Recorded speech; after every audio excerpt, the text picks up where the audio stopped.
مساء الفل على الكل. طلع شوبير قال لك موضوع بقى الشحات، اللاعب اخطأ، اللاعب اتعاقب من الرابطة، اللاعب اتعاقب من النادي، نقطة ومن اول السطر. سيد علي نفس الكلام ونفس المحتوى، خير رمضان، عمرو اديب، تامر امين، صفحات اللي القلم كيفه، واللي الصفحات احنا وراك يا شحات، احنا معاك يا لاعبنا، احنا ظهرك، احنا بندعمك، احنا. هو انتوا بقى مش واخدين بالكم انه اللي بيحصل ده عيب؟ يعني حضرتك بتعلم النشء او الشاب ايه؟ خد حقك بدراعك يا ابني. اي حد يستفزك يا حبيبي اديله على وشه وسبله الدين واستغفر الله العظيم يا رب، واشتم واعمل واحنا وراك.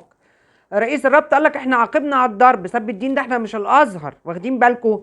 فانت يا ابني قانون الغاب بقى، اللي يضايقك ويستفزك اديله على وشه، هيقوم هو مديك قلمين وانت تديله 3، وده يجيب صحابه وده يجيب صحابه، وانت بتعلم الناس تاخد حقها بدراعها، واخدين بالكم؟ وبعدين هنا بقى رد فعل. لكن لما الشيكابالا كان بيتشتم بالاب والام والاهل والزوجه وكده وبتاع، لا ما كانش ازاي يا ابني المفروض انك بتلعب تحت ضغط يا حبيبي. النهارده امام عاشور اللي هو لاعب عندهم دلوقتي لما شتم النادي، لا تاخد 8 مباريات يا عم. سب النادي ده حاجه اقوى بكتير، هنعاقبك على سب الدين، انت سبيت النادي بتاعنا. ها هو ده بقى، هو ده السيستم.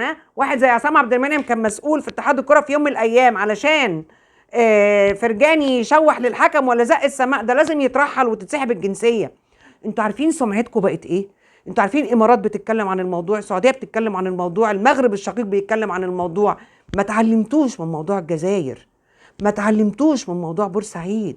النهارده هينزلوا الملعب، كل واحد هيستفزه، هيلطشوا بالقلم ويضربوا ويلعن اللي مش عارف ايه جابوه، ويقول لك يا عم اخرتها 20,000 وتبقى بقى مذابح بقى، الجمهور ده يشتم فالجمهور ده يرد.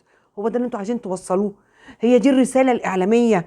هي دي اللي هو يا عم احنا مسيطرين، اعلام مسيطرين، سوشيال ميديا مسيطرين، برامج سياسيه مسيطرين، احنا النادي ده ما حدش يتكلم ولا يعاقب ولا يقول، واللاعب عندنا وبعدين ايه حكايه اخوه؟ ايه اخو حسين الشحات ده؟ ياخد راجل مباراه ينزل يتصور معاه، ينزل يتخانق يقف معاه في الملعب معاه في اوضه اللبس معاه. مش هو انتوا ايه؟ هو انتوا عايزين توصلوا رساله ايه؟ الرساله ان احنا فوق الجميع، احنا ما حدش يكلمنا، الغلط عندنا صح، لكن الصح عند اي حد تاني لو عايزينه يبقى غلط هيبقى غلط. استقيموا يرحمكم الله، سمعتنا بقت سيئة جدا، لك الله يا مصر.